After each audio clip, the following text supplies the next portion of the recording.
جعلنا لبشر من قبلك الخلد أفإن مت فهم الخالدون كل نفس ذائقة الموت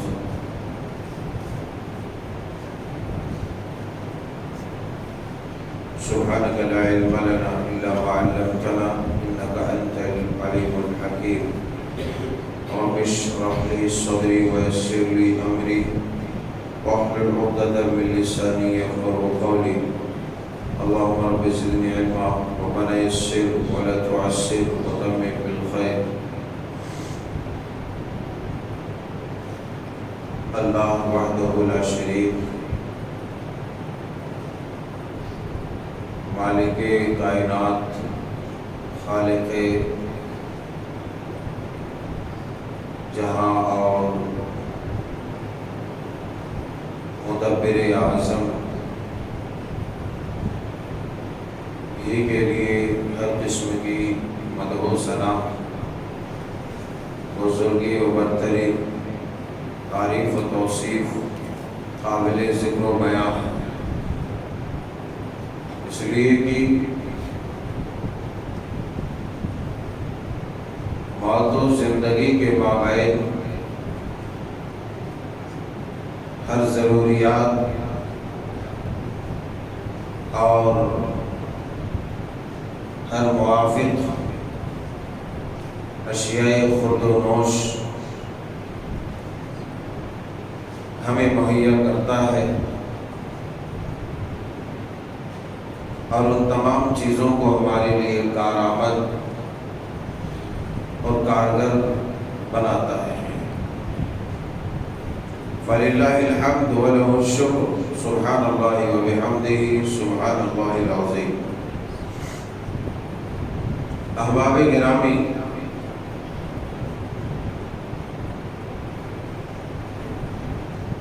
آج کے اس خطبہ مبارکہ میں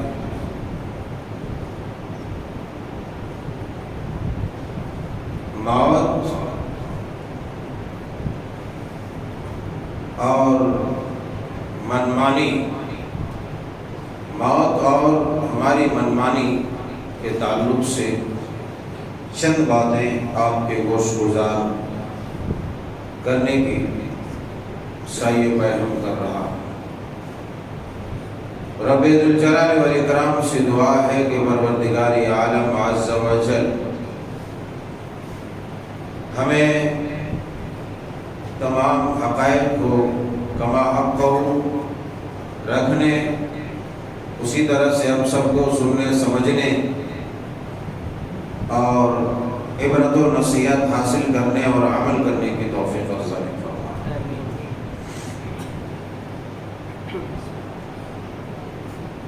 ہر انسان اس بات سے بخوبی واقف ہے کہ موت اس کے سر پر کھڑی ہے. موت اس کے ساتھ سفر کر رہی ہے. موت اسے پکار رہی ہے. قبر کی تنہائیاں اسے آواز دے رہی ہیں. آخرت کے اضطراب و بے چینیاں اسے صدائیں دے رہی ہیں. اے خواب غفلت میں پڑنے والے لوگوں، جوانوں، مردوں، عورتوں، تمہیں ہم سے جلد از جلد ہی ملاقات کرنی ہے. اگرم بلا کسی تاخیر بہت جلد ہم سے مقابلہ اور معانقہ ہونے والا ہے. اس لیے کہ انسان اول سے لے کر کے آج تک اس روئے زمین پر بڑے بڑے سورما، بڑے بڑے جانباز اور بڑے بڑے ظالم و جابر حکمراں بھی آئے جن کی ایک آواز سے بستیوں کی بستی نہیں، شہر کے شہر، پوری آبادیاں پوری انسانیت موت کے گھاٹ اتار دیے جاتے ہیں۔ حضرت آدم علیہ السلام سے لے کر آج تک بہت سارے ایسے لوگ آئے جن کے اشتہا، جن کی خواہش، جن کی چاہت یہ تھی کہ وہ کبھی نہ مرے، ان کے ارد گرد موت کبھی نہ بھٹکے، ان کے پاس موت کبھی نہ آئے، موت ملک الموت اس کو کبھی اس کے گھر میں دستک نہ دے۔ دنیا کی تمام انتظامات، انصرامات اور آسائشیں اپنے انڈر میں کیے ہوئے تھے، مگر باوجود اس کے آخرکار موت کے آئینی پنجے اپنی گرفت میں لیا اور ہر کسو نہ کسو، ہر بڑے چھوٹے کو جانا پڑا اور اس کے حوالے خود کو کرنا پڑا۔ اس حقیقت سے کوئی انکار نہیں کرتا، اس حقیقت سے کوئی بھاگ نہیں سکتا، اس حقیقت سے کوئی بچ نہیں سکتا، مگر باوجود اس کے وہ کون سی شے ہے، وہ کون سی بات ہے، وہ کون سی چیز ہے جس نے ہمیں اس سے غافل کر دیا ہے؟ وہ کون سی چاہت ہے، وہ کون سی تڑپ اور تڑپ ہے کہ اتنی بڑی حقیقت سے، جس حقیقت کو انسان ٹھکرانے کے باوجود بھی جو اپنی بات پر یہ کہا کرتا تھا کہ ہمیں موت کچھ نہیں کر سکتی، موت ہمارا کچھ نہیں بگاڑ سکتی، مگر باوجود اس کے اسے موت کے گھاٹ اترنا پڑا اور اپنی جان گنوانی پڑی۔ وہ کون سی شے ہے جس نے ہمیں موت جیسی حقیقت سے بے رخی اختیار کرنے پر، اسے نہ پہچاننے پر، یا اسے نارمل ایک کوئی چیز سمجھ کر کے اس سے غافل ہو جانے پر مجبور کر دیا ہے؟ جبکہ خود اگر دنیا میں کسی کو بقا ہوتی، دنیا میں کوئی بچتا اور بچائے جانے کے قابل تھا، تو دنیا کی وہ ایک ہستی تھی جن کو کبھی موت نہیں آنا تھی۔ اگر کوئی بچتا ہوتا موت کے پنجے سے، اگر کوئی چھٹکارا پاتا موت کے پنجے سے، وہ صرف اور صرف سید الرسل علیہ السلام کی ذات گرامی تھی۔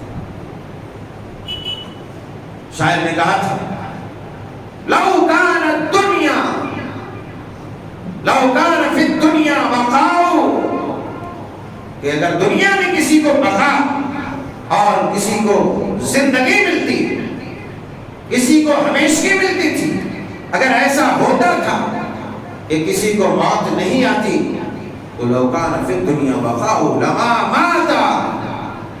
مات خیر المرسلین محمد صلی اللہ علیہ وسلم۔ اگر دنیا میں کسی کو بقا ہوتی، دنیا میں کوئی ہمیشہ زندہ رہتا، دنیا میں کسی کو ہمیشگی والی زندگی ملتی، دنیا میں کسی کو چھٹکارا ملتا، دنیا میں کسی کو ہمیشگی والی حیات ملتی، تو شاعر کہتے ہیں کہ وہ سید المرسلین، خیر المرسلین، جو تمام نبیوں میں سب سے اعلیٰ، عرفہ، سب سے معظم، محترم اور محتشم تھے، وہ جناب محمد رسول اللہ صلی اللہ علیہ وسلم تھے، جن کو ہمیشگی اور بقا ملنے والی تھی۔ مگر اللہ کا یہ قانون نہیں تھا۔ کیوں؟ اس لیے کہ رب تعالیٰ نے خود بیان فرمایا وَمَا كَانَ لِبَشَرٍ مِّن قَبْلِكَ الْخُلْدُ، کہ نبی آپ سے پہلے جتنے بھی بشر آئے، جتنے بھی لوگ آئے، جتنے بھی پیدا ہوئے، کسی کو بقا نہیں، کسی کو ہمیشگی نہیں، کسی کو دوام نہیں، کوئی ہمیشہ نہیں رہا۔ أَفَإِن مِّتَّ فَهُمُ الْخَالِدُونَ، تو کیا اگر آپ مر گئے، اگر آپ مر گئے، اگر آپ کی موت ہو گئی، آپ کی وفات ہو گئی، آپ فوت پا گئے، تو ایسی صورت میں کیا یہ لوگ جو اس چیز کی تردید کرتے ہیں یا جو آپ کی لائی ہوئی شریعت کی تردید کرتے ہیں، آپ کی لائی ہوئی شریعت کو لائے ہوئے دین کو لائے ہوئے قوانین کو لائے ہوئے اصول و ضوابط کو نہیں مانتے، فَهُمُ الْخَالِدُونَ، کیا ان کو ہمیشگی ہے؟ کیا یہ ہمیشہ ہمیشہ رہنے والے ہیں؟ یا ان کو موت نہیں آنے والی ہے؟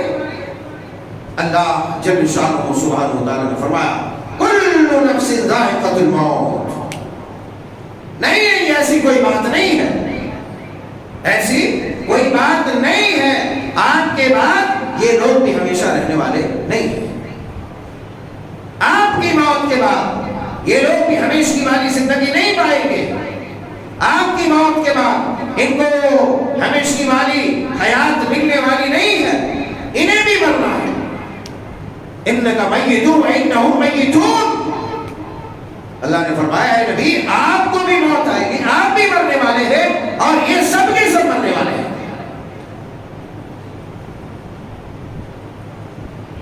جب نبی علیہ السلام کو اس دنیا میں ہمیشہ والی زندگی نہیں مل سکتی یا آپ موت کے پنجے سے نہیں بچ سکتے تو ہم اور آپ کون ہیں؟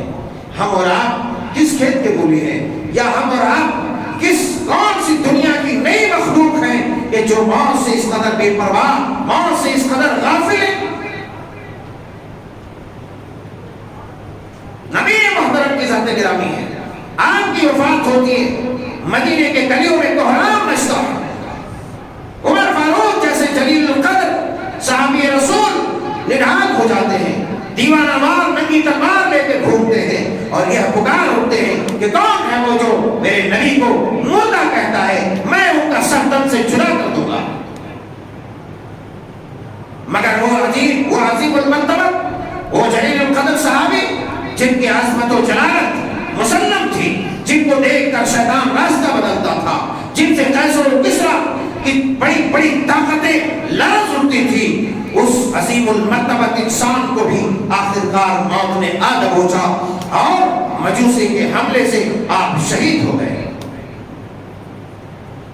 صدیق کائنات، نبی مکرم کے بعد دنیا کائنات میں اس امت کے سب سے عظیم ترین انسان،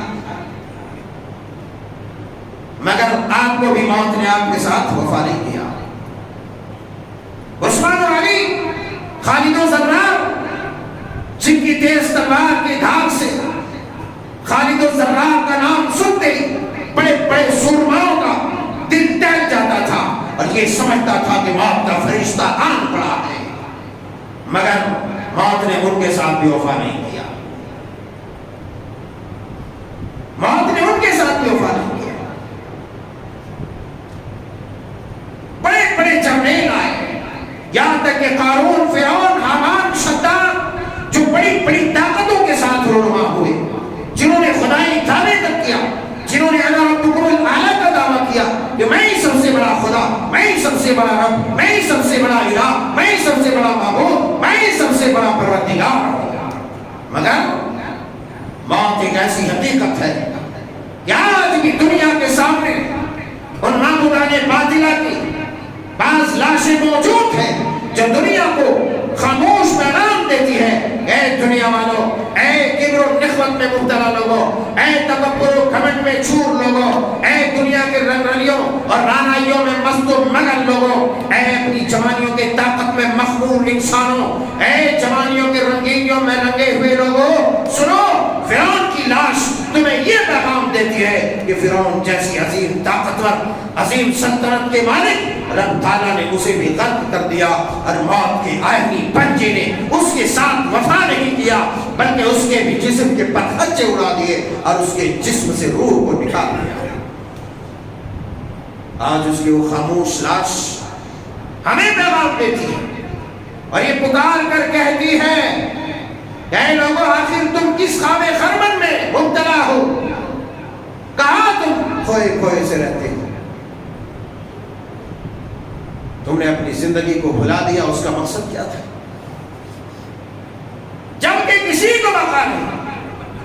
آج امت کا بیشتر انسان موت کو تو مانتا ہے مگر موت کا انکار اس لحاظ سے کرتا ہے کہ ابھی ہمیں موت نہیں آئے گی، ابھی ہمیں موت نہیں آئے گی۔ اسی لیے اللہ تعالیٰ نے فرمایا یہ ڈیڑھ دماغ مت لگاؤ. وانفقوا مما رزقناکم من قبل ان یأتی احدکم الموت.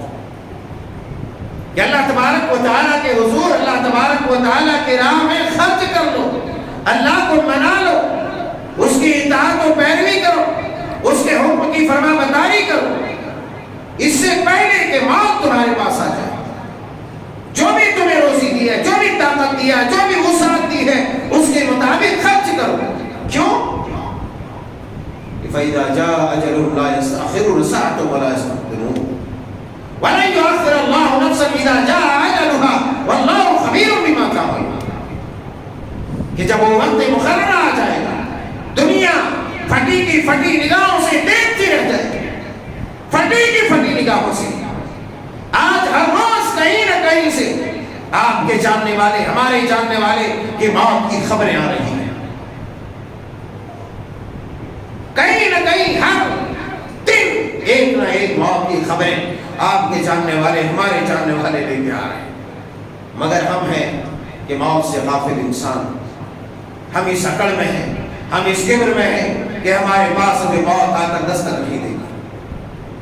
دیکھو نبی عالم اسلام کا عظیم مفکر، عظیم محدث،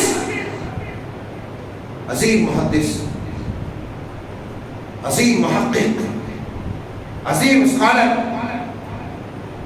شیخ عزیر شمس رحمہ اللہ، عالم اسلام کے ایک عظیم عالم علم داں کا نام ہے. کوئی معمولی شخصیت نہیں تھی،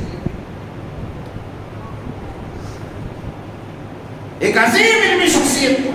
اپنوں نے نہیں، غیروں نے مانا، مگر موت نے وفا کیا نہیں کیا. موت نے وفا نہیں کیا.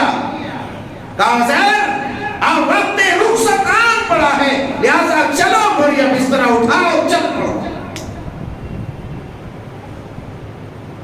مکہ المکرمہ میں ان کی وفات ہوئی ابھی چند ایام پہلے.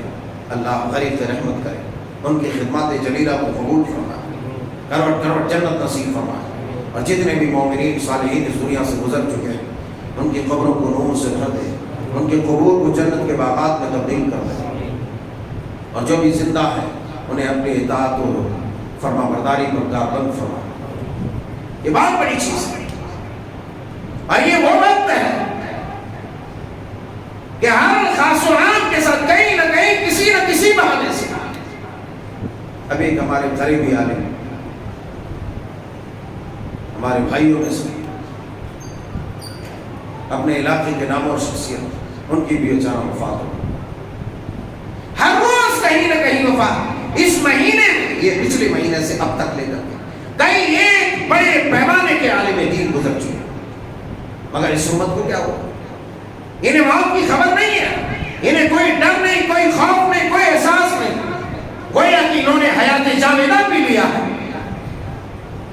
آب حیات پی لیا اور حیات جاویدہ کے مالک ہو چکے ہیں. ان کو موت نہیں آنی ہے، انہیں موت سے کوئی خوف نہیں، کوئی ڈر نہیں. ارے جب موسیٰ جیسے عظیم پیغمبر، موسیٰ جیسے عظیم پیغمبر کے ساتھ موت کے وفا نہیں کیا، رب تعالیٰ نے ملک الموت کو بھیجا، جاؤ موسیٰ کے روح کھینچ کے لاؤ. صحیح بخاری شریف، صحیح مسلم شریف کے حدیث سے مبارک.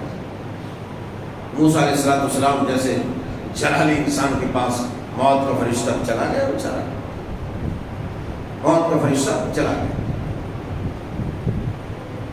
چلا گیا، کدھر جا رہے ہو؟ کہا کدھر ہی آیا ہوں، آپ کی روح لینے کے لیے. ایک تھپڑ کھینچ کے مارا کہ ایک آنکھ ہی نکل گئی، آنکھ ٹوٹ گئی. لوگ اس حدیث کو بعض لوگ افسانہ کہتے ہیں، اور امام بخاری کی اس روایت پر تنقید کرتے ہیں کہ یہ روایت صحیح نہیں ہے، ہماری عقل کے خلاف ہے. دراصل تمہاری عقل میں وہ سمجھ اللہ تعالیٰ نے نہیں دی ہے کہ رسول اللہ کی باتوں کو پوری طرح سے تم سمجھ سکے. ایک چانا ایک مار مارا. ارے وہی موسیٰ علیہ السلام، وہی موسیٰ جس نے ایک انسان کو سر بازار میں مارا، ایک ہی گھوسا، مر گیا. فوقذ موسیٰ فقضا، موسیٰ نے ایک گھوسا مارا، مر گیا. ایک گھوسا میں روح پرواز کر دینے والی عظیم شخصیت کے پاس ملک الموت آتا ہے اور آگے دستک دیتا ہے کہ اے موسیٰ اب تمہارا وقت رخصت آن پڑا ہے، لہذا تیار ہو جاؤ۔ موسیٰ غضبناک ہوئے، ایک دے مارا اس کی آنکھیں نکل گئی۔ پھر رب تعالیٰ کے بارگاہ میں حاضر ہوا، یا رب العالمین اس کے پاس بھیجا، اس نے تو میری ایسی تیسی کر دی۔ پھر بخاری کی روایت میں ہے کہ ان کی آنکھ جو اللہ تعالیٰ نے درست کی اور کہا کہ جاؤ ایک بیل کے اوپر اپنا ہاتھ رکھو اور موسیٰ سے کہو اے موسیٰ اس بیل پر ہاتھ رکھو اس کے پیٹھ پہ، اب تمہارے ہاتھ میں جتنے بال آئے اتنے ہر ایک بال کے ساتھ 1 سال تمہاری عمر لکھ دی جائے گی۔ موسیٰ نے کہا پروردگار پھر اس کے بعد؟ کہ ہاں پھر اس کے بعد آنا ہے بس اب اسی وقت مجھے مرنا ہے، اب انتظار نہیں کرنا ہے۔ پھر جب آخر کار موت ہی موت ہے تو پھر اب ہمیں مر ہی جانا ہے۔ پھر جو ہے اسی وقت موسیٰ علیہ السلام رخصت ہو گئے۔ غرض یہ کہ دنیا میں کوئی ایسی ہستی نہیں آئی جن کو بقا ہے، بڑے سے بڑے مالدار جاؤ حشمت والے، قارون ہے، فرعون ہے، حامان ہے، شداد ہے، سب کو جانا پڑا، سب کو۔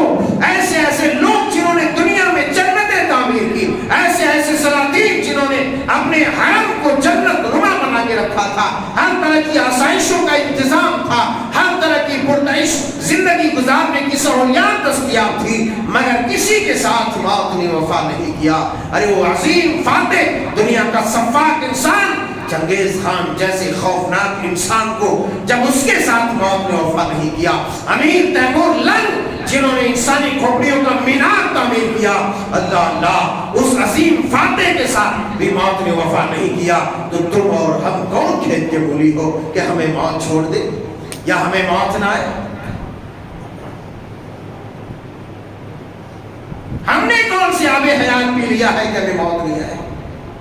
غرض کہنے کا مقصد اور مطلب یہ ہے کہ موت ہمیں للکار رہی ہے، آواز دے رہی ہے، اور اس سچائی سے کسی کو مفر نہیں۔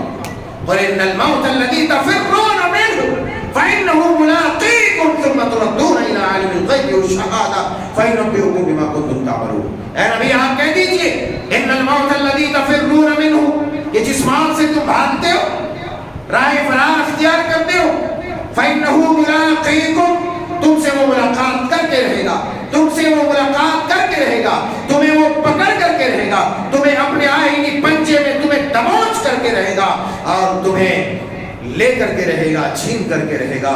اینما تکونوا یدرککم الموت ولو کنتم فی بروج مشیدہ، تم کسی بھی بڑے سے بڑے مضبوط قلعے میں جا چھوڑو، دنیا کے کسی بھی کونے میں، جس مقام پر بھی تم رہو گے وہاں جا کر کے موت تمہاری گرفتاری کر ہی گئی۔ انسان اپنے آخری لمحے میں، اپنے آخری ایام میں رہتا ہے، اس کے اعزاء، قارب، رشتہ دار ہر طرح کی کوششیں کرتا ہے، ہر طرح کی کوششیں، یہاں لے جاؤ، وہاں لے جاؤ، وہاں لے جاؤ، وہاں لے جاؤ، لیکن اس وقت اللہ نے فرمایا کَلَّا إِذَا بَلَغَتِ التَّرَاقِي، جب روح یہاں آ کے اٹک جاتے ہیں، کَلَّا إِذَا بَلَغَتِ التَّرَاقِي وَقِيلَ مَنْ رَاقٍ، انسان کہتے ہیں، رشتہ دار کہتے ہیں لے آؤ علاج کرنے والے، معالج کو لے آؤ، فلانے کے لے آؤ، جھاڑ پھونک کرنے والے کو لے آؤ، راقی کو لے آؤ، نہیں، اس کو معلوم ہو چکا ہوتا ہے اب یہ وقت رخصت ہے، اب نہ پھونک سے کوئی کام بننے والا ہے، نہ انجیکشن سے، نہ دوائی سے، نہ علاج سے، کسی چیز سے نہیں۔ وَالْتَفَّتِ السَّاقُ بِالسَّاقِ، جب پنڈلیوں کو پنڈلیوں سے ملا دیا جاتا ہے، انسان کو بھیجا جاتا ہے، انسان کے پر خرچے اڑا دیے جاتے ہیں، تب انسان کو ہوش آتا ہے یہ تو بڑا خطرناک وقت ہے۔ تب کیا کہتا ہے؟ جب اللہ تبارک و تعالیٰ سے عاجزی کرتا ہے، انکساری کرتا ہے کہ پروردگار اب تھوڑی سی مہلت دے دے، اب تھوڑی سی مہلت دے دے۔ اللہ کیا کہتا ہے؟ وَلَن يُؤَخِّرَ اللَّهُ نَفْسًا إِذَا جَاءَ أَجَلُهَا، اب اعلان مچانے کا کوئی فائدہ نہیں، جب ہمیں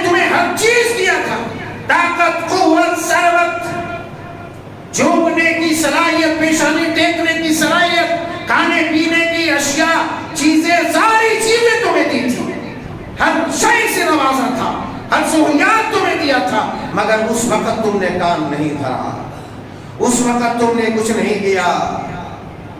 اللہ ہرگز نہیں، ہرگز نہیں، ہرگز نہیں۔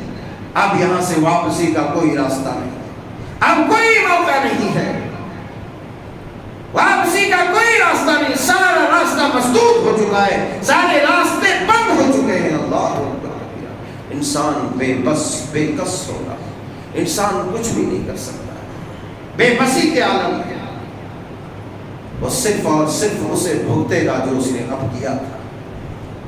کیوں کہ بات شاعر نے کہا تھا الموت قدح کل نفس شاربہ، الموت قدح کل نفس شاربہ والقبر باب، والقبر باب کل نفس داخلہ، کہ موت ایک ایسا پیالہ ہے، موت ایک ایسا جام ہے، موت ایک ایسا پیالہ ہے کہ ہر ذی روح کو، ہر نفس کو پینا ہے۔ الموت قدح کل نفس شاربہ، ہر نفس کو پینا ہے، ہر نفس کو پینا ہے، اس کا گھونٹ لینا ہے اور پھر اسے نکل جانا ہے۔ الموت قدح کل نفس شاربہ والقبر باب کل نفس داخلہ، اور قبر ایک ایسا دروازہ ہے، قبر ایک ایسا دروازہ ہے کہ اس دروازے میں ہر نفس کو داخل ہونا ہے، ہر نفس کو داخل ہونا ہے۔ تعجب کی بات تو یہ ہے کہ ہم میں سے ہر کس و ناکس کا یہ پالا پڑتا ہے کہ کسی آہستہ اقارب کا، رشتہ دار کا، دوست کا، یار کا، آس کا، پڑوسی کا، اس کا اس کا، ہر ایک دن بعد، 2 دن بعد، چند دن بعد ہم کندھا دیتے ہیں، کفناتے ہیں، قبر کھودتے ہیں، اس میں اتارتے ہیں، مگر ہمارے دماغ کی رگیں ہلتی نہیں ہے، دماغ کی بتیاں چلتی نہیں ہے، کیونکہ ہم بے حس ہو چکے ہیں، کیونکہ ہم بے دین ہو چکے ہیں، کیونکہ ایمان ہمارے اندر اس طرح نہیں رہا جس طریقے سے رہنا چاہیے۔ موت کی یاد میں تو انسان کے اندر لرزہ طاری ہو جانا چاہیے تھا کہ پتہ نہیں اب اس کے بعد کیا ہونے والا ہے۔ اللہ اکبر کبیرہ۔ آپ نے سنا ہے وَإِن مِّنكُمْ إِلَّا وَارِدُهَا كَانَ عَلَىٰ رَبِّكَ حَتْمًا مَّقْضِيًّا۔ یہ آیت کریمہ سورہ مریم کے حضرت عبداللہ ابن رواحہ جنگ کے لیے کمانڈر ان چیف سپہ سالار بن کر کے روانہ ہو رہے ہیں۔ لوگوں نے دیکھا عبداللہ بن رواحہ رو رہا ہے، عبداللہ بن رواحہ جیسے جانباز سپہ سالار سسکیاں لے رہا ہے، رو رہا ہے۔ لوگ کہتے ہیں عبداللہ بن رواحہ کو کیا ہو گیا، یہ موت سے خائف ہو گیا، اس لیے کہ نبی نے یہ بشارت دے دی ہے کہ اگر فلاں شہید ہو جائے، فلانا وہ علم بلند کرے گا، اگر یہ شہید ہو جائے یہ جھنڈے کو اٹھائے گا، اس کے بعد یہ کپتان بنے گا، اس کے بعد یہ سپہ سالار بنے گا۔ انہی خوشخبری پانے والوں میں سیدنا حضرت عبداللہ بن رواحہ تھا۔ جگہ موتا کی طرف روانہ ہونے والا وہ لشکر عبداللہ بن رواحہ بھی ان میں سے ایک کمانڈر ان چیف تھا۔ جب ان کی رونے کی یہ کیفیت لوگوں نے دیکھی، لوگوں نے کہا عبداللہ بن رواحہ موت سے خائف ہو چکا ہے۔ اللہ اللہ۔ پھر اس سبھی نے دیکھا، چشمے فلک نے دیکھا، وہی عبداللہ بن رواحہ جب اپنے مستقر سے نکلا، راستے میں اس بات کا علم ہوا کہ اس طرف جدھر ہماری یہ چھوٹی سی تعداد 3000 کی یہ نفری جا رہی ہے، یہ 3000 کا چھوٹا سا لشکر ہے، یہ 3000 کا چھوٹی سی فوج ہے، جس فوج کے ٹکراؤ میں ہم نکلے ہوئے ہیں، ادھر تقریباً 2 لاکھ سے زائد لشکر جرار ہے، جو عیسائیوں کی بڑی بڑی طاقتیں ہیں، روما کی بڑی بڑی طاقتیں ہیں، کفار کی بڑی بڑی طاقتیں موجود ہیں۔ اللہ اکبر۔ صحابہ اکرام علیہم الرضوان راستے میں پڑاؤ ڈالتے ہیں، دیکھتے ہیں کہ آخر مسئلہ کیا ہے، مسئلہ کیا ہے، اب ہم کیا کریں۔ ایک طرف 2 لاکھ سے زائد لشکر جرار ہے، ایک طرف 3000 کی یہ چھوٹی سی نفری ہے جو اپنے ساز و سامان کے اعتبار سے بہت مستحکم نہیں، اللہ اللہ، ہتھیار کے اعتبار سے بہت مضبوط نہیں، اور ہر اعتبار سے اس قدر مضبوط نہیں، مگر 3000 کے لشکر جب پسو پیش میں دیکھا، اللہ اللہ، پھر اس صحرا نے دیکھا، اس وادی نے دیکھا، وہی عبداللہ بن رواحہ جو مدینے سے رخصتی کے وقت رو رہے تھے۔ لوگوں نے کہا تھا عبداللہ بن رواحہ رو رہا ہے، مگر عبداللہ بن رواحہ کا جواب یہ تھا کہ لوگوں میں اس لیے نہیں رو رہا کہ مجھے بشارت دے دی گئی ہے، میں اس لیے نہیں رو رہا کہ شہادت کی بو آ رہی ہے، میں اس لیے نہیں رو رہا کہ میں آپ ہو سکتا ہے اس جنگ کے بعد واپس نہ ہو سکوں گا، مدینے کو نہیں دیکھ سکوں گا۔ اللہ اللہ کہا میں اس لیے رو رہا ہوں کہ وَإِن مِّنكُمْ إِلَّا وَارِدُهَا كَانَ عَلَىٰ رَبِّكَ حَتْمًا مَّقْضِيًّا، کہ تم میں سے ہر آدمی وادی جہنم سے گزرے گا، تم میں سے ہر آدمی جہنم سے اس کا گزر ہوگا۔ میں اس لیے رو رہا ہوں کہ اگر میں مر گیا تو میں جب وہاں سے گزروں گا میری کیا کیفیت ہوگی، میری کیا حالت ہوگی۔ لوگوں میں اسی لیے رو رہا ہوں۔ اللہ اکبر۔ پھر اس صحرا نے دیکھا، اس وادی نے دیکھا، عبداللہ بن رواحہ نے بالکل پرجوش لہجے میں خطاب کیا، اپنے سماع سے پرجوش تقریر کیا کہ لوگوں ایک طرف ہم شوق شہادت میں نکلے ہیں، ہم شہادت کے متمنی ہیں، اگر ہم فتح یاب ہوتے ہیں تو ہم بھی غازی بن کر کے لوٹیں گے، اللہ کی نصرت ہوگی، اور اگر ہم شہادت پاتے ہیں تو ہم شہادت کے لیے اپنے گھروں سے نکلے ہیں، لہذا اب مدینے خبر اور مدینے ایچی بھیجنے کی ضرورت نہیں، ہم اسی 3000 کی چھوٹی سی نفری کے ساتھ ہم جائیں گے۔ اور پھر اس موتا کے میدان نے دیکھا کہ وہ عبداللہ بن رواحہ، اسامہ بن زید، اللہ یہ تمام یہ عبداللہ، اب حضرت جعفر بن ابی طالب، اور یہ تینوں کے تینوں جرنیل، تینوں کے تینوں سپہ سالار شہید ہو گئے۔ اللہ اکبر کبیرہ۔